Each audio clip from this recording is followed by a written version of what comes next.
Bismillahirrahmanirrahim. Assalamualaikum warahmatullahi wabarakatuh. Alhamdulillahilladzi bi ni'matihi tatimmus shalihat. Asyhadu an la ilaha illallah wa asyhadu anna Muhammadan abduhu wa rasuluh. Allahumma salli wa sallim wa karim wa barik ala nabiyyina wa syafi'ina wa maulana Muhammad wa ala alihi wa sahbihi wa man ittaba'ahum bi ihsanin ila yaumil amma ba'd. Sahabatku majelis keluarga Indonesia yang dirahmati Allah, alhamdulillah wa syukurlah. Kita selalu bersyukur kepada Allah Subhanahu wa taala atas semua nikmat yang telah Allah berikan kepada kita, nikmat yang seringkali kita lupa untuk mensyukurinya. Karena itu di tiap pagi kita diingatkan dengan surat Ar-Rahman ya.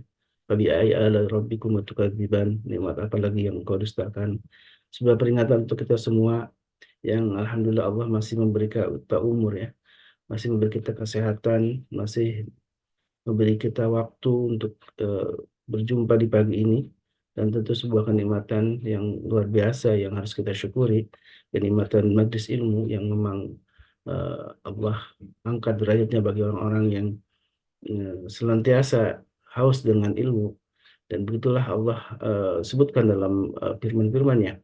Dan alhamdulillah di pagi, setiap pagi kita selalu melalui dengan ngaji ya. Dan inilah sebuah anugerah, karena salah satu yang selalu diingatkan oleh Rasulullah SAW adalah tentang waktu ya.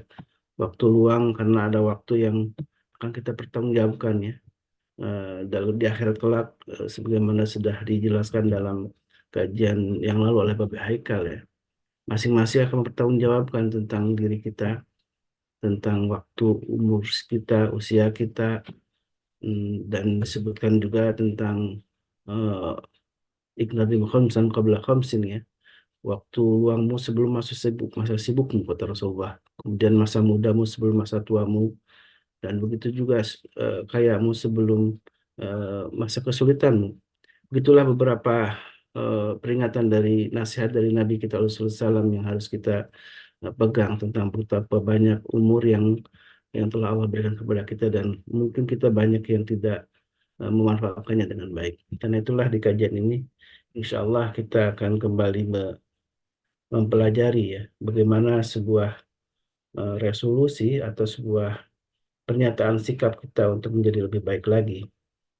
Dan itu biasa mungkin kalau eh, masing-masing ketika memasuki tahun baru ini selalu ada sebuah resolusi, sebuah pernyataan sikap untuk sebuah afirmasi terhadap diri kita dan keluarga kita untuk menjadi lebih baik lagi. Misalkan dalam hal aspek kesehatan, aspek ibadah, aspek hubungan kita dengan sesama, dengan pasangan kita, dengan anak kita, dan lain sebagainya. Dan masing-masing tentu punya sebuah resolusi yang harus kita kuatkan ya. Sebuah resolusi yang kalau berangkat dari sebuah visi sebuah keluarga orang-orang beriman, tentu ada hal yang menjadi prinsip yang sudah diajarkan oleh Allah Subhanahu wa taala dan Rasulnya. Salah satunya misalkan dalam surat At-Tahrim ayat 6, jelas bahwa visi seorang orang-orang beriman adalah menjadi keluarga yang terbebas dari neraka gitu ya. Tentu visi umum ini harus diterjemahkan dalam kehidupan sehari-hari kita. Ya ayyuhalladzina amanu qu anfusakum wa ahlikum nara. Kemudian bagaimana penerjemahannya dalam kehidupan sehari-hari kita? Nah, itulah yang insya Allah akan Insya kembali Allah. kita sharing bersama guru kita Pak B. Haikal. Nah, karena ini Alhamdulillah. sekali ya. Alhamdulillah Pak B udah hadir di Alhamdulillah. tengah-tengah kita. Assalamualaikum Beh. Sehat? Waalaikumsalam warahmatullahi wabarakatuh. Alhamdulillah. Insya Allah. Ini Beh, kita kembali ya tetap karena ini masih masih suasananya awal tahun ya. Tentu Nah, penting kita menapaki tahun baru ini, karena sepanjang tahun 2024 tentu banyak hal yang harus kita perbaiki ya. Dan ini betul sekali. tahapan step-step yang kita lakukan di awal ini menjadi sebuah momentum penting ya. Dapat nasihat dari Babe, dari guru-guru yang lainnya juga tentang bagaimana Betul. kita memulai tahun ini dengan lebih baik lagi. Tapi tentu bagaimana nih? Ini seringkali kan kita butuh panduan, butuh nasihat, butuh sebuah arahan Andina dari nasihat. lihat gitu kan, gitu ya. Jadi Andina kalau nasihat. Betul. Dini nasihat, Haji dini Ustaz. nasihat. Agama itu nasihat, betul. Bahkan jangankan level kita gitu ya, level sahabat aja tetap aja berulang-ulang gitu kan, tetap aja harus diulang-ulang. eh Siapa yang nggak kenal dengan kualitas imannya Abu Bakar Siddiq? Hmm. Ya kan, kualitas iman Abu Bakar, seorang sekualitas iman Abu Bakar Siddiq saja tetap mengulang-ulang gitu ya. Dan Nabi memang perintahkan jadidu imanakum bi kalimat la ilaha illallah. Perbaharui terus iman kalian dengan kalimat la ilaha illallah. Seiring dengan perkembangan zaman, maka bukan cuman sekedar memperbaharui iman, bukan sekedar dengan ucapan la ilaha illallah semata, diperlukan juga strategi-strategi. Maka dari itu, resolusi ya yang kita akan lakukan di Januari ini eh, menjadi penting. Sebab begini, kita kadang perlu momentum. Nah, jadi jangan sekali-sekali mengatakan ini hitungan Masehi, punya orang Kristen. Nggak bisa bilang begitu. Kita perlu momentum. Momentum itu bisa tahun baru, bisa ulang tahun kita, bisa hari jadi kita, bisa hari pernikahan, bisa apapun yang bisa kita jadikan momentum, kita jadikan momentum, teman-teman. Nah, dalam kali ini momentumnya adalah keluarga, gitu ya. Maka mudah-mudahan diskusi kita hari ini membawa manfaat yang luar biasa untuk keluarga. Bismillahirrahmanirrahim. Saya mau awali dengan kemarin. Kemarin hari Ahad, sore pada asar, saya diminta untuk mengisi di acara satu keluarga ya, teman-teman, namanya keluarga Pak Bagio. Ini keluarga yang sangat concern dengan agama, keluarga yang sangat baiklah gitu ya, dengan dan kepeduliannya besar sekali. Salah satu yang beliau lakukan terus itu adalah mencari yayasan-yayasan yatim piatu dan membekalinya dengan ilmu. Nah, hebatnya dia itu adalah ilmu yang dia sedekahkan. Karena itu ya dia mengundang orang-orang, di antaranya saya, yang dijemput saya, diantar gitu kan, untuk datang ke yayasan itu dan memberikan nasihat. Jadi dia tuh mau sedekah ilmu. Nah, sampailah pada satu titik di mana saya ada kesalahan bicara kemarin, hari Ahad ya, asar. Saya mengambil topik atas permintaan mereka, "Ustaz, tolong dikuatkan akidahnya anak-anak," gitu. Nah, akidah. Oke. Ketika mendapatkan saran dari pemilik yayasan itu, saya harus berceramah menguatkan akidah, maka di benak saya itu adalah nomor satu, akidah itu adalah sholat. Gitu. Ya, kenapa? Karena ya aplikasi daripada ketaatan Allah kepada Allah itu kan sholat nomor satu. Nggak bisa ditinggal, haram hukumnya ditinggal. Sebesar-besarnya dosa adalah meninggalkan sholat. Itu saya sampaikan semua. Nah, kesalahan saya itu adalah nggak melihat situasi dan kondisi yang membuat saya sangat merasa menyesal. Yang membuat saya merasa menyesal. Jadi gini, setelah saya memberikan poin tentang pentingnya sholat, yaitu hubungannya dengan akidah, dengan tauhid, yang nggak sholat berarti nggak bertauhid, yang nggak sholat berarti nggak berakidah, yang nggak sholat berarti kafir, yang pokoknya nggak bisa ditawar ya sholat ya. Siapa yang sudah pernah meninggalkan sholat, saya minta mereka mengganti, mumpung masih muda, saya bilang gitu. Jadi, saya di sana berhadapan sama anak SMP. Nah, mulai sekarang ini, saya tekankan gitu ya, nggak bisa meninggalkan sholat. Sholat tidak bisa ditinggalkan, tidak bisa ditawar, dan orang tetap berhutang kepada Allah sampai mati ketika dia tidak melakukan sholat atau pernah nggak sholat. Begitu juga ibu bapak sekalian saya ingetin nih, ya, mumpung nih ya. Resolusinya adalah jangan sampai punya utang sholat. Misalnya dulu pernah meninggalkan sholat, wajib dikodok. Wajib dikodok. Pernah sekali dulu. Kodok sholatnya. Nggak boleh nggak. Harus, wajib. Sakit, stroke, koma. Bahkan tetap wajib sholat. Ya, orang tua atau walinya, atau ibunya, atau bapaknya, atau anaknya, atau kakaknya, adiknya, atau temannya, misanannya, saudaranya, temannya enggak ya. Itu wajib mengingatkan ketika dia sadar dari koma dan dia harus mengganti. Apalagi orang yang sehat, ya, maka dia harus melakukan penggantian terhadap sholat yang ditinggalkan. Begitu penting dan dahsyatnya sholat. Begitu masuk yang kedua, ya, yang kedua, saya bilang aplikasi daripada agama.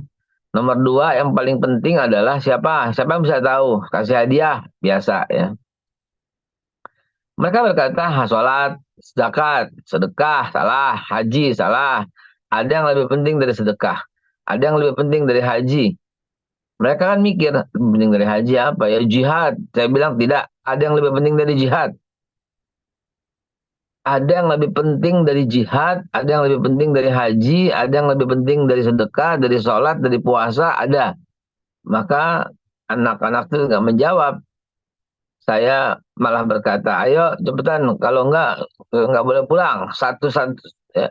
Perbuatan apakah itu dalam Islam terpenting, lebih penting daripada jihad fisabilillah. Bahkan ketika ya disuruh pilih, maka tetap jihad fisabilillah itu kalah. Apa itu? Birrul walidain.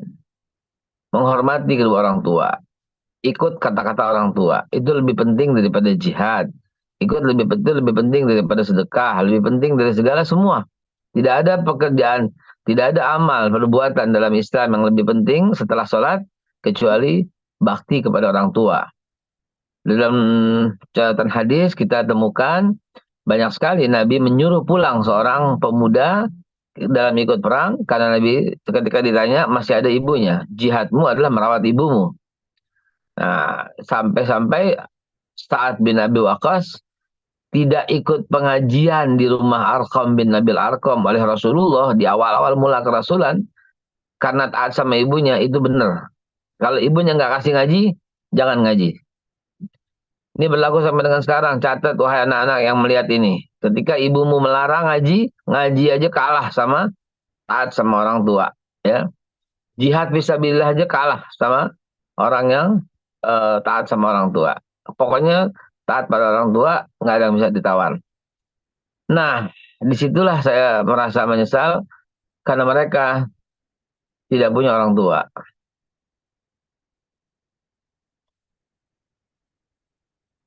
Mereka malah ketawain saya dan senyum-senyum ketika saya tanya. Coba, siapa yang pernah kasar pada orang tuanya? Mereka senyum-senyum dan tengok-tengokan. Saya mulai sadar ada yang salah dengan ucapan saya. Ternyata mereka tidak punya orang tua. Hancur hati saya ngomong itu. Hancur berkeping-keping, saya sampai speechless di depan anak-anak itu. Rupanya anak-anak itu tidak punya lagi ayah sejak lahir, sejak kecil. Dan mereka pun lupa bagaimana wajah ayahnya.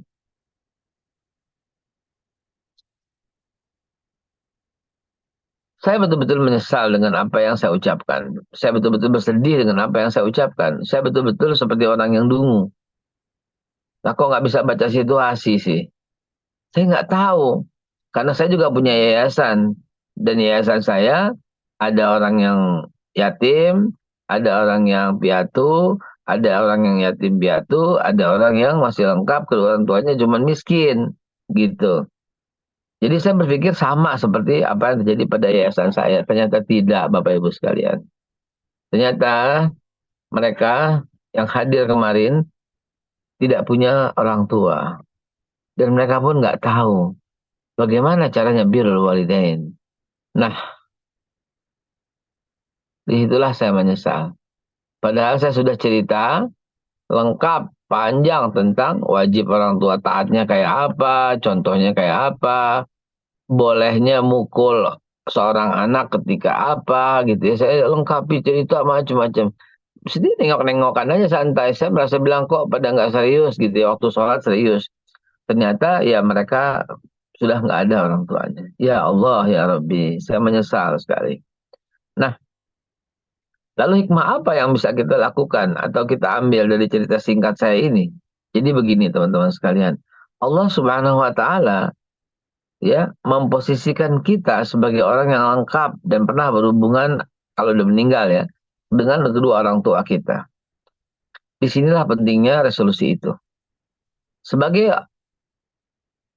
anak berlaku sama kita. Setua apapun Anda, pasti Anda seorang anak, ya, anak daripada ibu dan bapaknya. Tetap punya kewajiban. Jadi saya nyempongin aja ke situ ya. Tetap punya kewajiban untuk taat kepada orang tua walaupun sudah tidak ada, bahkan walaupun sudah tidak ada dan tidak pernah mengenalnya, dan rata-rata memang tidak ada mengenalnya. Kewajiban itu dibebankan tetap kepada kita untuk taat, yaitu mendoakannya, sebatas itu, mengunjungi sahabatnya, sebatas itu.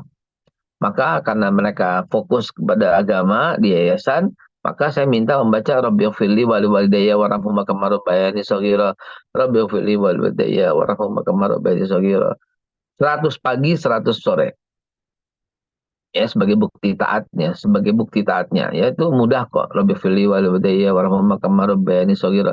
Itu cuma 3 detik atau 2 detik tuh dalam satu kali baca. Jadi kalau eh, hanya membutuhkan 200 detik gitu ya, nggak sampai berapa, 36 10 menit aja udah 360 ya. Ya, 10 menit lah baca begitu, duduk sebentar. Ya Rabbighfirli walidayya warhamhuma kama rabbayani shaghira.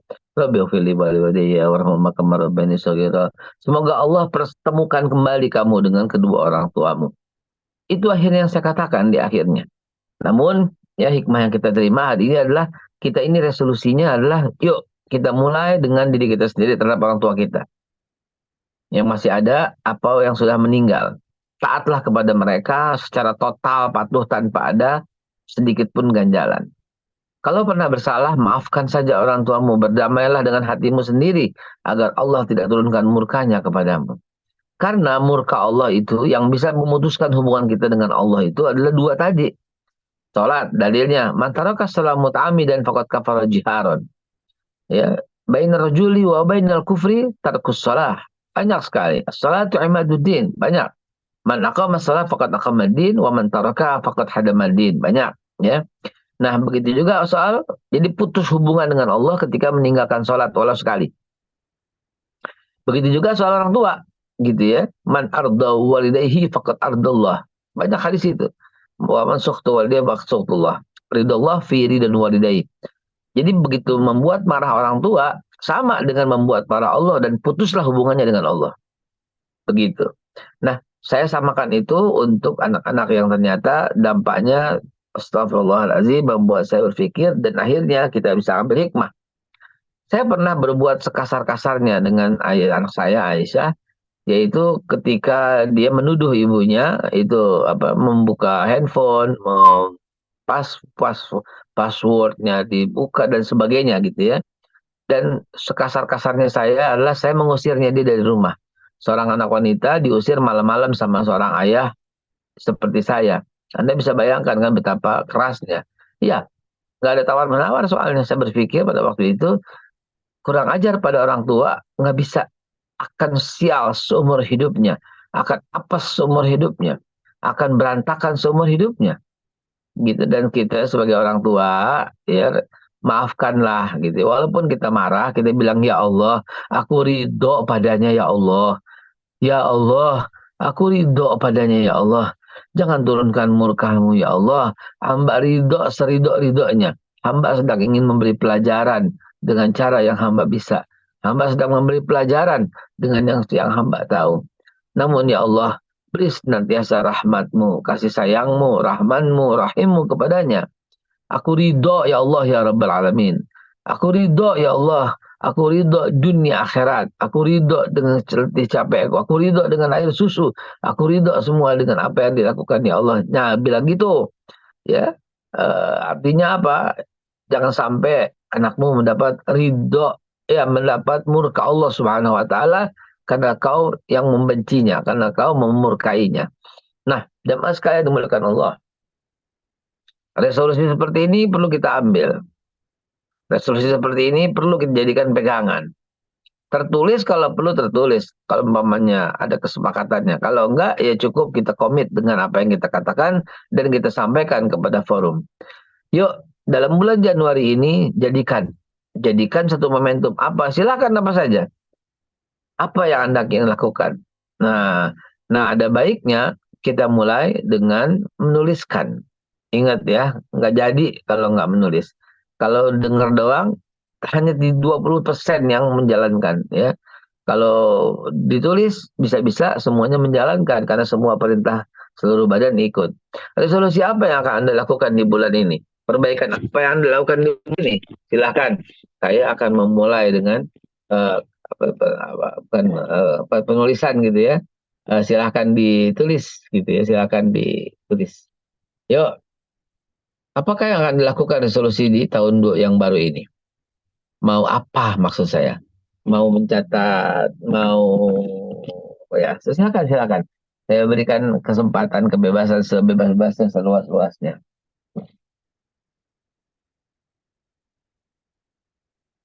Ayo siapa duluan? Silakan mau menulis resolusi apa yang Anda lakukan?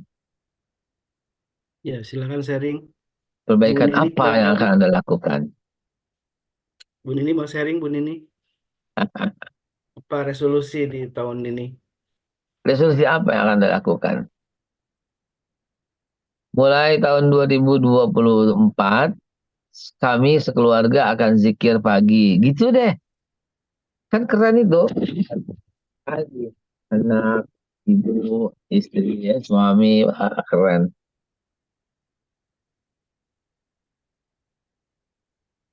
Mulai Manfaat 2000 ditulis itu apa, Be? ya, Manfaat itu ditulis resolusi itu apa, Be? wajib. Ya, kenapa? Karena kita bisa baca setiap hari. Karena ikra, ikra tanpa ada tulisan nggak bisa ikra. Ya, tanpa tulisan nggak bisa membaca. Tanpa ada tulisan yang jelas nggak bisa. Ya, dan ikra itu bisa membuat kita mampu melihat, mendengar, gitu. Lebih terbuka komunikasi, belum spesifik. Setiap jam berapa mau WhatsApp call atau WhatsApp live, video live sama anak-anak. Gitu, Bu. Itu spesifik itu. Bagi Anda yang sedang berada di luar, sedang rantau, jawabannya yang seperti Ibu tadi sudah tepat. Ya. Lebih menjalin komunikasi. Tapi harus dibuat berapa, jam berapa, apa, apa dan bagaimananya harus disampaikan gitu ya. Ada lagi silahkan. Nah, kan kalau jadi nulis begini jadi tahu, jadi enak, diarahkan ya. Lebih terbuka, belum bisa dipegang kata-katanya karena belum ada angka gitu ya. Angka. We need angka, we need angka.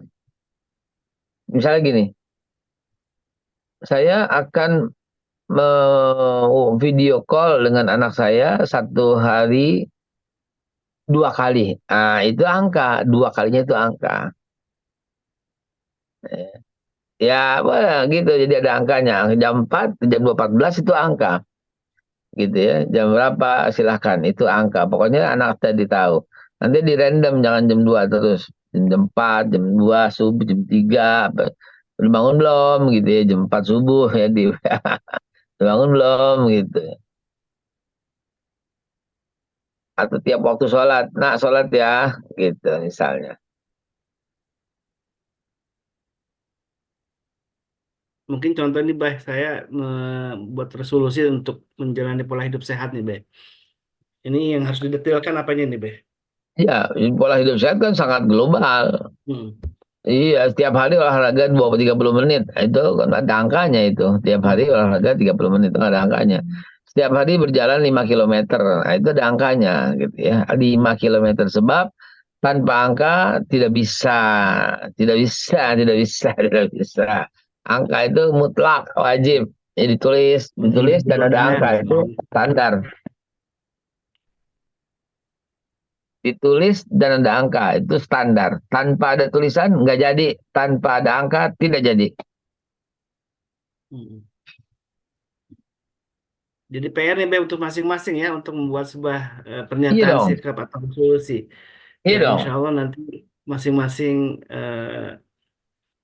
sebisa mungkin dicatat dan nanti di-share, didiskusikan gitu, Be, ya. Jelas, karena itu ikrar. Harus disampaikan, jangan bilang, ah saya nggak mau menyampaikan. Nggak jadi, nggak kuat. Kalau itu disampaikan, itu ikrar. Kalau ikrar itu lebih kuat, jadinya lebih bisa dijalankan. Bahkan kalau dalam pelatihan, saya minta itu ditulis sebagai apa? Ada saksi, atasan sebagai saksi. atas resolusi perbaikan atau perjanjian resolusi yang Anda akan lakukan. Atasan sebagai saksi itu ditulis dan ditandatangani oleh atasannya. Kalau menerapkan ke anak-anak gimana, Beh? Misalkan usia-usia sekolah dasar atau mungkin masih SMP, apa juga perlu masing-masing juga diajak untuk membuat resolusi, Beh? Iya, betul sekali, Mas Solis. Harus diajak dan biarkan dia yang menentukan. Ya, biarkan dia yang menentukan. Maghrib sampai Isya ngaji, itu juga angka. Karena Hmm. kalau di translate, itu berarti kan jam 6 sampai jam 7 lah begitu loh. Itu Hmm. angka. Kita harus begitu di rumah. Kami mewajibkan itu di rumah. Kalau pengalaman Babe dengan membuat sebuah catatan itu apa, Beh, yang terlihat dalam pencapaian progres atau hasilnya, Beh? Pertama, kita bisa nginget. Yang kedua, kalau kita lupa, kita segera melihat, iya kita lagi begini menjalankan. Dan yang ketiga, ketika itu ada angka, kita bisa tambah, bisa kurang. Bisa jadi gimana kok bisa perbaiki. Kalau tanpa angka nggak bisa. Dan ditulis, itu merupakan keharusan, karena bisa ikro setiap saat. Gitu. Dan bisa diingatkan tiap saat. Gitu. Sebab tanpa ada tulisan, kita nggak bisa. Nggak bisa menambah, nggak bisa mengurangi. Dan nggak bisa mengingat juga. Ingat, pada waktu itu saya sampaikan sinergi daripada what you see, what you heard, what you feel. Apa yang kau lihat, apa yang kau dengar, apa yang kau rasa adalah kesatuan.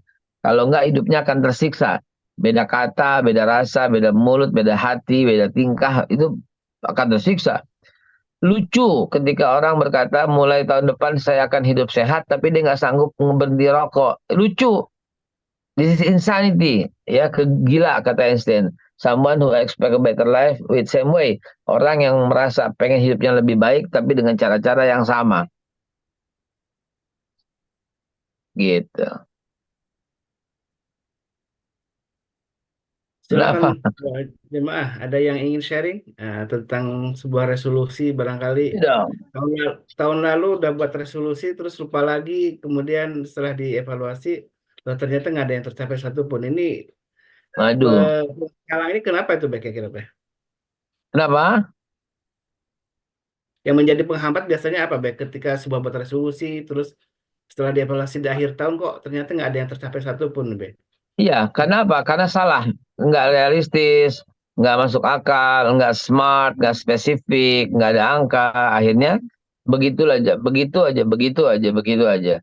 Coba deh misalnya, saya tantang nih, ya. Setiap hari kenal orang baru. Itu kan luar biasa. Dia akan cari kenalan dimanapun, di masjid, di mana setiap hari harus tambah satu teman baru. Ya, dia mesti ganti masjid, dia, apa kabar Pak, apa siapa, kasih apa, siapin kartu nama dan sebagainya. Itu saya lakukan itu dulu, gitu. Sehingga saya punya satu kartu, nanti saya cari, saya unjukin. Kartu itu kecil, saya tulis tuh. Setiap hari yang saya lakukan, mesti ngapain. Ya, jadi emang mesti diingetin. Kalau enggak ya nggak bisa. Memang harus lihat. Karena kita nggak bisa ngandelin orang untuk ngingetin kita, maka jadilah Hmm. kita yang mengingatkan diri kita sendiri. Caranya apa? Tertulis. Ya, tertulis nih. Ya dong. Harus tertulis. Tertulis dan ada angka. Itu dua tuh syarat mutlak, Mas Holis. Kalau nggak tertulis nggak jadi. Kalau nggak ada angka nggak jadi. Ya, Dari Bu Elvina nih, Beh. Saya silakan. mau menghadiahkan baca surat Al-Fatihah 70 sampai 100 kali untuk keluarga anak cucu, insya Allah. Ya, itu angka. Itu angka. Kira betul, betul, betul. Dan itu sangat kuat, ya, sangat itu very very strong gitu ya. Kalau password itu very very strong. Karena nggak ada yang lebih hebat tuh dari suratul Fatihah.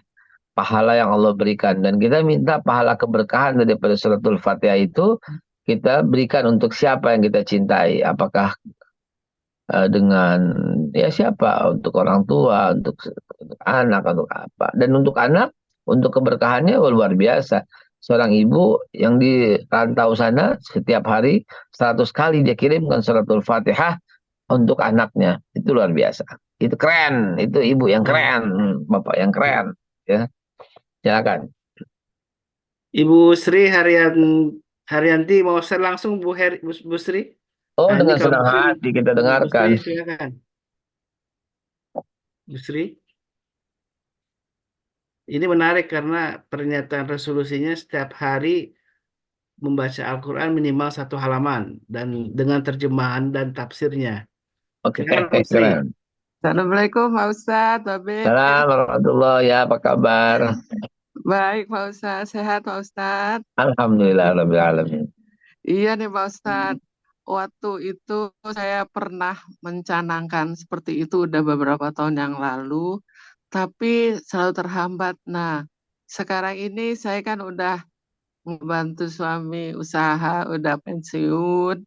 Jadi target saya ya itu Pak Ustadz, harus 1 hari 1 halaman minimal dan saya harus baca terjemahnya serta tafsirnya. Sementara ini saya pakai tafsir Ibnu Katsir, Pak Ustadz. Ya, Itu saya coba, tapi hambatannya itu kan bahasanya tuh kan tinggi banget ya Pak Ustadz. Bisa kasih saran tafsir mana yang bisa lebih enak gitu bahasanya sehingga saya lebih mendalami lagi karena kan udah tua gitu Pak Ustadz, nggak ngurus anak lagi, udah betul-betul santai. Saya harus fokus ke situ Pak Ustadz. ya, Bisa diberi saran tafsir yang lebih bahasanya lebih ini Pak Ustadz. baik. Ya, Baik. Iya, jazakallah khair. ya, baik Ibu. Sudah barang tentu terjadi hambatan, ya. Kenapa? Karena yang diambil adalah berbahasa Arab dan sudah diterjemahkan pun kagak nyambung karena terjemahannya nggak akan bisa menerjemahkan bahasanya. Walau cuman maksimum, oke lah, maksimum 20% lah. Selebihnya hanyalah terjemahan-terjemahan yang sama sekali jauh dari makna. Kalau saya Ya, ingin menyarankan, tetap misalnya Ibnu Katsir, tapi orang dengan guru, gitu ya, yang udah hari-hari dengan seperti saya sendiri jalan lain, ya. Tapi saya ada gurunya, Ustadz Muhtar dulu, sampai selesai gitu kan. Dan kalau umpamanya dengan waktu, umur, pensiun segala macam, kalau mau membaca itu, saya menyarankan kitab tafsir Indonesia. Dan yang paling mumpuni adalah tafsir Al-Azhar, karya fenomenal daripada almarhum Buya Hamka. nah, It- oh itu iya top, iya. itu top-topnya kitab tafsir lokal, ya, yaitu kayak ada juga, ya, misalnya Quraisy Shihab, misalnya tafsir Al-Misbah, misalnya banyak ya, diantaranya Munawar Khalil, Bakhtiar Surin. Itu kitab-kitab tafsir yang oke. Saya pakai Bakhtiar Surin kalau lokal dan Buya Hamka tentunya. Itu saran saya Ibu. Jadi wajar saya Oh, bilang kalau Ibu nggak itu, ya, bahasanya kurang susah dimengerti, wajar karena terjemahan dari bahasa Arab dan harusnya ngajinya pakai bahasa Arab dan dibimbing oleh guru begitu. Kalau enggak silahkan, ya, Bakhtiar Surin 3 jilid, Bahtiar 10, Surin. ya, 10 juz Bakhtiar Surin 3 jilid. Oh iya, Atau Buya Hamka 8 jilid, ya. oh, Buya iya. Hamka 8 jilid, satu jilidnya 3 juz Iya. gitu. Baik Dan Pak yang punya Ustadz. Hamka itu Iya. ada per jilid, Ustaz. Ada per jilid gitu, bisa belinya tidak langsung sekaligus 30 juz gitu. Per jilid Iya, ada iya, iya, beberapa ada, juz, jadi ada, lebih ada. enak.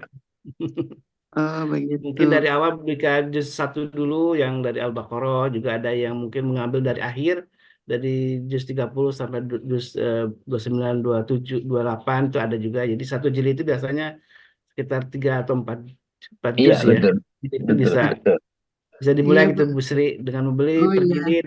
Bulan ini satu jilid dulu, mungkin 2 bulan Iya. kemudian beli jilid yang lain. Kumpulin. Baik, Pak Nah, Ustadz. Makanya saya kalau hari Ahad itu suka oke. ikut Pak Hoiril Alam itu saya terbantu sekali itu. Oh Kalau iya, iya itu membantu saya juga bisa memahami gitu. Tapi emang kan cuma sebulan sekali, 2 kali ya. cari lagi yang lain. Iya. Kalau Iya. Tadabur, Ustadz Bakhtiar Nasir juga UBN ya, bagus Tadabur itu. Oh iya, saya Iya. 3MQ ikut terus Ustadz. Oh iya, Cuma alhamdulillah. Saya iya, sering mengisi itu di MQ. Kalau seandainya lagi keluar, itu saya suka sering diminta mengisi di MQ. Iya. Oh gitu, ya. Baik Pak Ya Ustadz. Allah, insya Allah Dan baik. MKI ada Beh, Mudah-mudahan. tiap malam Beh tadabbur Al-Quran Beh bersama Tuan Ah, ya Guru. MKI ada itu, lupa saya tuh. Mana ada bola Quran ada malam hari di MKI. Iya, itu suka kebarengan dengan UBN juga. Ini sedangkan UBN saya udah ikut lama banget itu Pak Ustadz. Jadi Oh iya bingung kan, juga ini. tadabur ya, Asmaul Husna Suka, ya, UBN ya. iya, iya suka rekamannya aja kalau yang di MKI dengan Tuan Guru. Insya Eh, Allah dimanapun, menuntut ilmu dimanapun. iya, baik, Babe. Jazakallah Sama-sama Ibu, terima kasih. Waalaikumsalam warahmatullahi wabarakatuh. Eh, dari Ibu Nanit nanya soal ini Beh tentang zikir pagi dan petang. Nih apakah jamnya harus ditentukan sama nih Beh? Kan Ya, kadang-kadang ada kalau zikir pagi kadang-kadang jam 5, kadang-kadang lebih dari itu apa gimana nih saran Babe untuk zikir pagi petang nih? ya kalau pagi standarnya habis subuh, kalau sore standarnya habis maghrib. Jangan bergeser gitu ya. Duha aja, duha lain lagi, duha suratul waqiah dan sholat gitu ya. Zuhur lain lagi ya. Asar, jadi tetapkan jamnya. Paling afdol itu adalah qabla subuh dan ba'da subuh itu paling afdol tuh ya. Dan kemudian ba'dal maghrib ya sampai dengan isya selesai tidur enak banget. Insya Allah. Baik, silakan ada yang lain yang ingin sharing nih. Kayaknya menarik nih kita berbagi dengan Babe soal resolusi untuk mengubah diri sendiri menjadi lebih baik ya. Karena Nah, betul.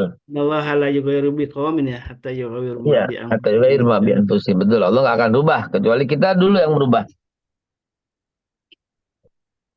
Ini mengubah diri sendiri itu kadang-kadang sulit nih, Beh. Banyak faktor yang menjadi penghambat. Ini gimana untuk menghilangkan penghambat ini, Beh? Iya, iya. Nggak ada lagi selain maksain. Maksain. Kan saya udah ajarin doanya. Allahumma paksain. Kata doanya singkat. Allahumma paksain. Jadi nggak ada lagi selain kita kudu maksa apa yang mesti kita lakukan. Gitu ya. Ada yang resen? Ibu Reni, silakan. Ibu Reni dari Depok. Assalamualaikum. Waalaikumsalam Salam Ibu Rani. warahmatullahi wabarakatuh. Mau nanya Ustadz, kalau misalnya kita punya resolusi yang kira-kira itu sepertinya kalau di luar di apa di akal kita itu kayaknya kok gede banget gitu loh. Di luar nalar gitu. Misalnya pengen punya apa gitu atau pengen apa gitu. Itu boleh nggak sih? Karena kan berpikir ya kan Allah Maha Kaya, Allah Maha Kuasa atas segala sesuatu. Pasti bisa nih kalau kita emang sungguh-sungguh gitu. Walaupun kalau disampaikan ke orang, ah nggak mungkin loh kayak gitu gitu. Ya Ustaz. Baik, baik. Salah satu tauhid yang mesti kita pegang dengan kuat adalah bagi Allah semuanya mungkin. Ya, bagi Allah semuanya mungkin. Hanya saja apakah termasuk dalam jaringan sunatullah atau tidak? Ya, bagi Allah semuanya mudah, apakah termasuk sunatullah atau tidak? Kadang-kadang saya yang pengen banget kurus, menghayal, kadang-kadang celung tiba-tiba kurus. Bagi Allah semuanya mungkin. Ya nggak benar juga. Ada proses yang mesti dijalanin, yaitu ya dengan cara pola makan dan pola olahraga. Nah, seperti itulah sunatullahnya. Boleh kita punya angan-angan yang tinggi yang besar, tapi sesuai nggak dengan sunatullah? Silahkan Ibu membaca satu buku yang ya, bukunya memang ateis gitu ya, Michael J. Lucier, tapi bagus banget untuk membuat satu perubahan atau resolusi. Ya, ada di Gramedia, ada di toko-toko, ada di Tokopedia atau di Shopee buku ada. Namanya The Law of Attraction. Itulah resolusi saya. Itulah resolusi yang telah terbukti jutaan orang di dunia telah berhasil menjalankannya. Ya, the law of attraction. Ikuti langkah demi langkah.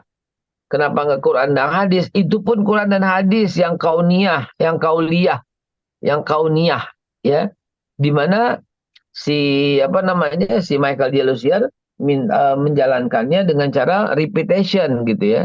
Dan repeat itu kan sunatullah banget gitu loh. Manjada wajada gitu ya. Siapa yang berusaha dia dapat.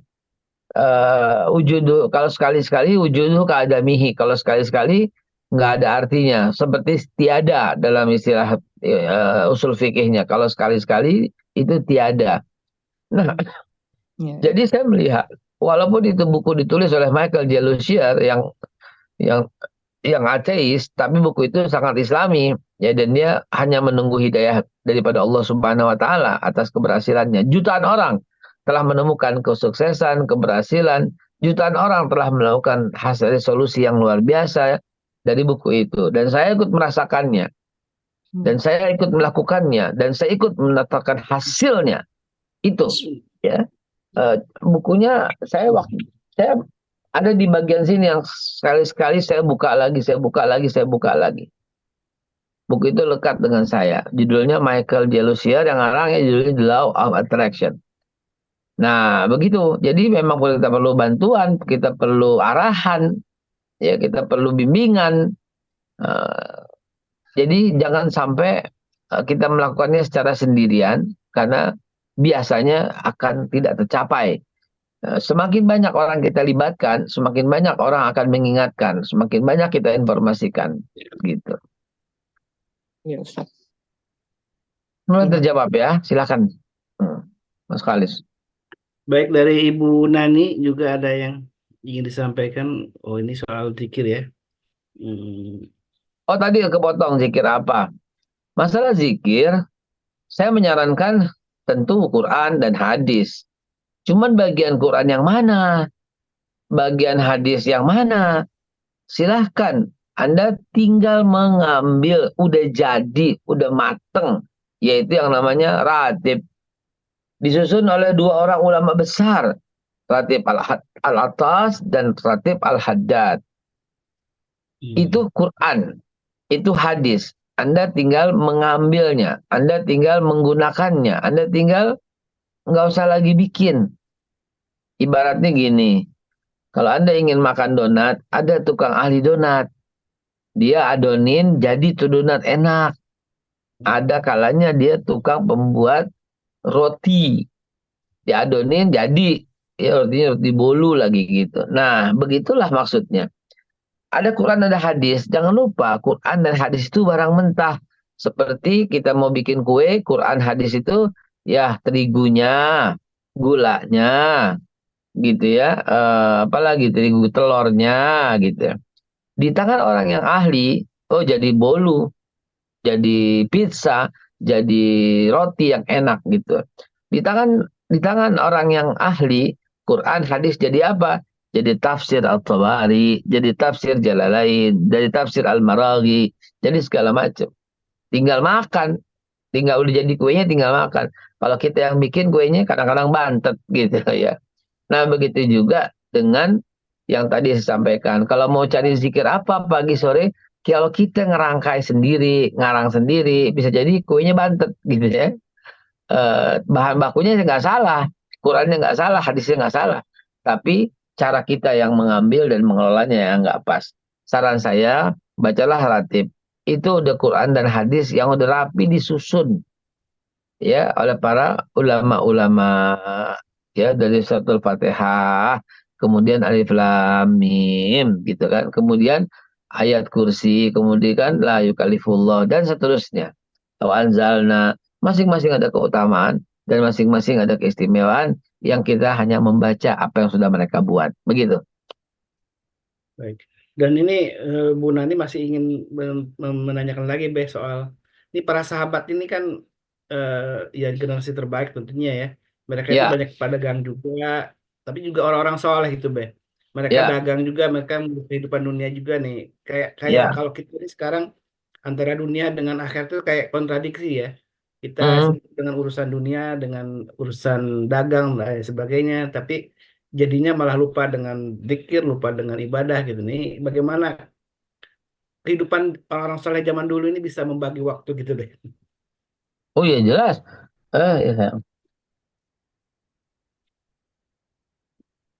Eh, Sahabat Nabi yang bernama Abu Hurairah, ya, itu ketika wafat didapati di tempat tidurnya tambang yang panjang, dan setiap tambang itu ada satu sejengkal ada simpulnya. Berapa ada simpulnya, ada simpul. Jadi tambang itu ada simpul, simpul, simpul, simpul, simpul, simpul, simpul. Dan tahukah Anda itu apa? Ternyata itu adalah istiqomahnya beliau, ya, istiqomahnya Abu Hurairah dalam membaca dan memuji kepada Allah Subhanahu wa taala. Subhanallah, subhanallah, subhanallah. Jadi ternyata itu alat zikir gitu, ya. Jadi boleh saja. Nah, begitulah para sahabat Nabi. Yang nggak ada tetap diupayakan sampai maksimum dalam beribadah kepada Allah. Nah, soal berbagi waktu antara dunia dan akhirat nggak bisa. Sama sekali nggak akan bisa 50% dunia, 50% akhirat gitu. Nggak jadi apa-apa beneran. Nggak jadi, ya. Eh, Dua-duanya malah berantakan. Jadikanlah kehidupan dunia itu dalam rangka untuk akhirat gitu. Jadikanlah mencari nafkah itu dalam rangka menjalankan perintah Allah untuk membahagiakan keluarga gitu. Jadikanlah capek-capeknya kita di luar itu adalah untuk ibadah, mendekatkan kepada Allah dan membawa kesejahteraan buat rumah sehingga apa namanya eh, nggak ada lagi dibelah-belah ini dunia ini akhirat, nggak semuanya buat akhirat gitu.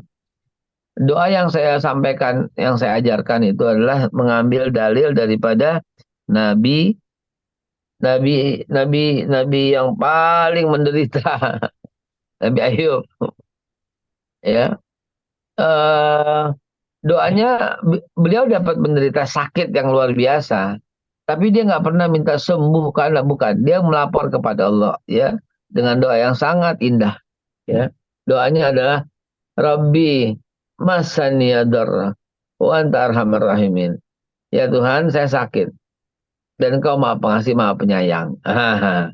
Ya, itu saya menyarankan doa itu dibaca terus, tapi doanya dengan kalimat, ya, tentang apa? Hadis Nabi kan khairun nas anfa'uhum linnas, sebaik-baik manusia yang paling berguna buat manusia lain. Mintalah dengan itu. Khairun nas, ya Allah, khairun nas anfa'uhum linnas wa anta arhamar rahimin. Ya Allah, sebaik-baik manusia itu yang berguna buat manusia lain dan Engkau Maha Pengasih, Maha Penyayang. Artinya, ya Allah, jadikanlah aku manusia yang seperti itu. Jadikanlah aku manusia yang memberi manfaat pada orang banyak. Itu otomatis Anda akan makmur, kaya, gitu loh. Karena orang yang berguna, memberi makan, memberi sedekah buat lingkungan, berarti orang kaya.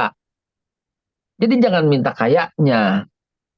Ya Allah, saya ingin memelihara 100 anak yatim. Kaya. 100 anak yatim bagaimana makannya, gimana sekolahnya, gimana tempat tinggalnya, gitu. Jadi disiasati kayak begitu, ya. Mudah-mudahan terjawab, insya Allah. Hmm. Eh, nah, dari Ibu Nadia malah menarik nih, Beh. Ada satu resolusi ini. Bu Nadia, kalau langsung bisa mau langsung bicara langsung dengan Babe, Bu Nadia. Ya, silakan. Tinggal 5 menit. Bu Anu. Oh, iya iya. Assalamualaikum warahmatullahi wabarakatuh. Waalaikumsalam. Salam, Bu Nadia.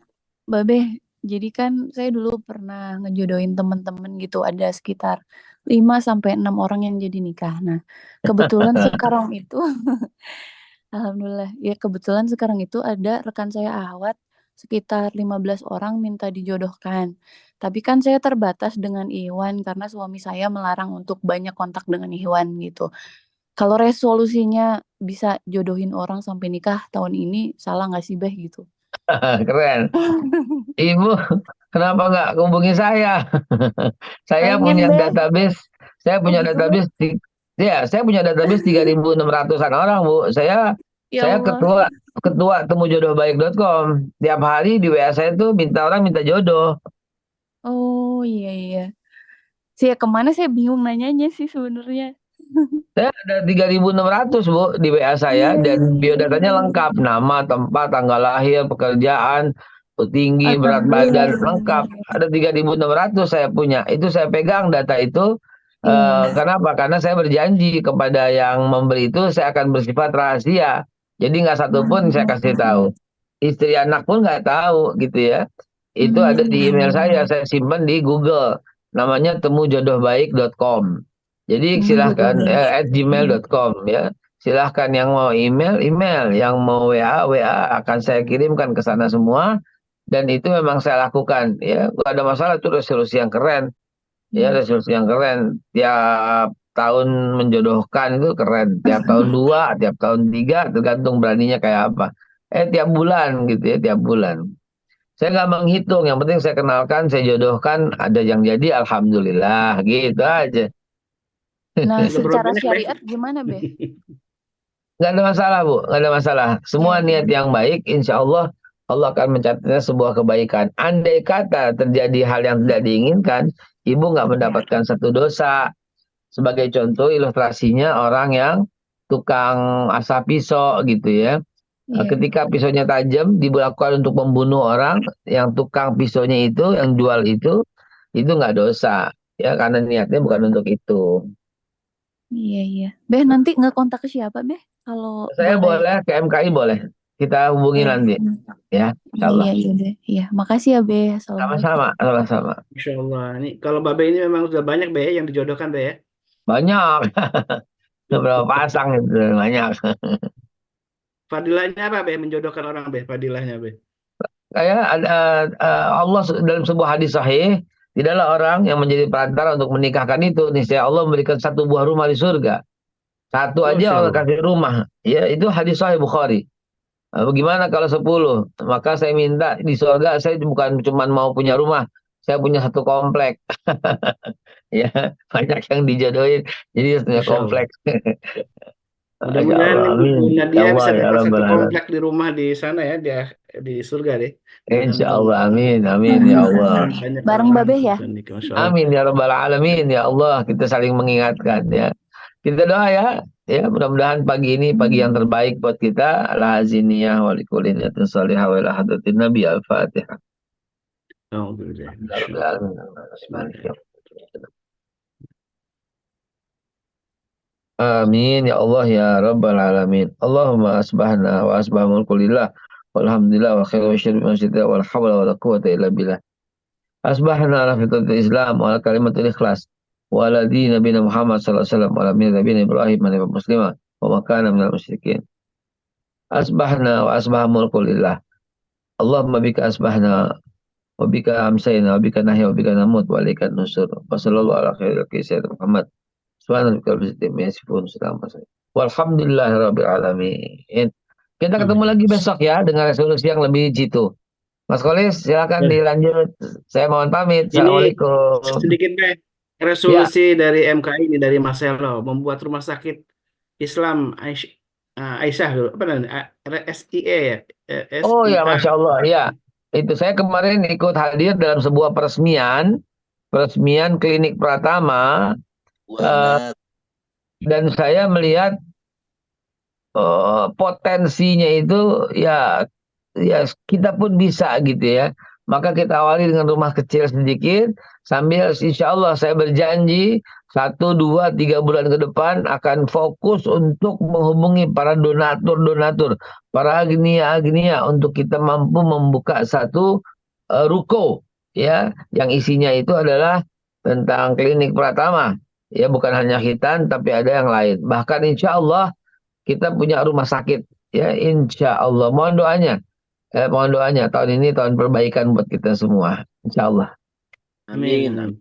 Jadi ada PRB ya bagi semua jamaah untuk membuat resolusi ya di Ya, rumahnya masing-masing. Kemudian ya bagusnya di-share juga. Nah, bisa Dokter Vicky meng-share mungkin juga di grup di kajian besok ya insya Allah. insya Allah Mudah-mudahan saya akan buat banyak. juga, akan saya share nanti.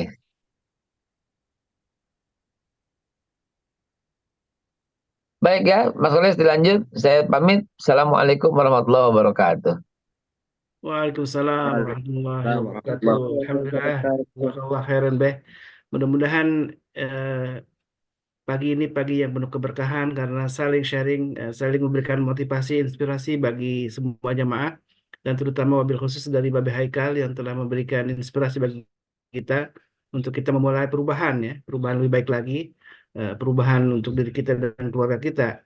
Dan tentu salah satu perubahan yang salah satunya adalah amal-amal rutin yang kita lakukan, yang sudah mungkin kita akan berkomitmen untuk menjadi lebih baik lagi.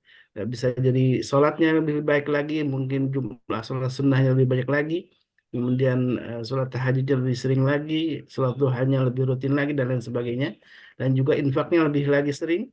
Mudah-mudahan infak fisabilillah yang kita biasakan di tiap pagi bersama MKI, tapi tambah rutin, tambah besar juga secara kuantiti gitu ya. Mudah-mudahan ini bagian dari amal soleh yang Allah ridho dengan kita semua, dan mudah-mudahan Allah Subhanahu wa taala memberikan kemudahan bagi kita semua, dan Allah angkat penyakitnya bagi jamaah yang sedang sakit, yang sedang, atau keluarga, anggota keluarga yang sedang sakit, dan juga Allah memberikan jalan keluar bagi jamaah yang mungkin sedang ada kesulitan, ada hambatan dan lain sebagainya. Bagi kita mudah-mudahan Allah Subhanahu wa taala selalu menemani kita dalam berbagai hal, dan Allah Subhanahu wa taala terus memberikan petunjuk dan taufiknya kepada kita semua. Amin Allahumma amin. Jamaah yang dimuliakan Allah, insya Allah kita akan kembali berjumpa besok bersama Babe Haikal, masih tentang resolusi, dan mudah-mudahan masing-masing sudah menuliskannya. Sebagaimana pesan Babe, sebuah resolusi memang harus dituliskan supaya untuk mengingatkan kita dan menjadi sebuah afirmasi positif dalam diri kita, dan akhirnya juga kita bisa mengevaluasi seberapa jauh pencapaian dari apa yang sudah kita tuliskan ini, dan kita juga bisa mengevaluasi apa saja hambatan yang kita dapatkan, dan mudah-mudahan kita bisa berbagi, bisa sharing bagaimana memberikan solusi yang terbaik untuk kita dan keluarga kita. Baik jamaah yang dimuliakan Allah, mungkin ada beberapa pengumuman, silakan yang ingin disampaikan dari Dr. Piki atau Ustaz Selo. Baik, Ustaz Holis, bismillahirrahmanirrahim. Assalamualaikum warahmatullahi wabarakatuh. Waalaikumsalam warahmatullahi wabarakatuh. Baik, jamaah Majelis Quran Indonesia, ada pengumuman bahwa MKI akan mengadakan grup orientasi sebelum akan masuk ke dalam grup yang besar. Jadi apabila jamaah Majelis Quran Indonesia mereferensikan saudaranya, temannya untuk bisa bergabung ke MKI, bisa menghubungi saya karena batch yang pertama yaitu tanggal 8 sampai dengan tanggal bentar ya tanggal 14 ya, dari tanggal 8 sampai tanggal 14 akan dimasukkan ke dalam grup orientasi sebelum akan dimasukkan ke dalam grup yang besar. Itu langkah kami untuk bagaimana memajukan atau meramaikan dari Majelis Keluarga Indonesia, terutama dari tingkat partisipasi dari kajian rutin yang dilakukan baik pagi maupun malam hari. Mungkin itu saja. Jadi silakan mereferensikan Majelis Keluarga Indonesia untuk bisa menghubungi saya untuk bisa kita masukkan ke dalam grup orientasi selama 1 minggu. Baik, alhamdulillah wa syukurillah. Nah, ini bagian dari perintah Nabi ya, mendalla ala khairin falahu ajrun mislu fa'alih. Jadi barang siapa yang menunjukkan orang lain kepada kebaikan, maka dia akan mendapatkan pahala. Dengan pahala seperti orang yang mendapat kebaikan dari itu. Jadi kalau kita ngajak saudara kita, teman kita, kerabat kita untuk gabung ke Majelis Quran Indonesia, kemudian dia mendapatkan inspirasi, dapat hidayah, dapat kebaikan dari majelis ini, maka kita pun insya Allah dapat kebaikan atau pahala dari itu semua ya. Jadi ini amal yang sederhana, tapi harus sering kali kita lupa untuk melakukannya ya. Ajak saudara kita, teman kita untuk bergabung dalam kajian ilmu, dan mudah-mudahan di Majelis Keluarga Indonesia, dan ini sebuah amal yang apabila dilakukan terus-menerus dan istiqamah, mudah-mudahan justru ini amal yang insya Allah kita menjadikan amal yang bisa kita banggakan di akhirat kelak. Baik jamaah yang dimuliakan Allah, mari kita tutup kajian ini dengan doa kafaratul majlis. Subhanakallahumma wa bihamdika asyhadu an la ilaha illa anta astaghfiruka wa atubu ilaik. Allahu minkum. Wabillahi taufiq wal hidayah. Wassalamualaikum warahmatullahi wabarakatuh. Waalaikumsalam warahmatullahi wabarakatuh. اللهم ارحمنا بالقرآن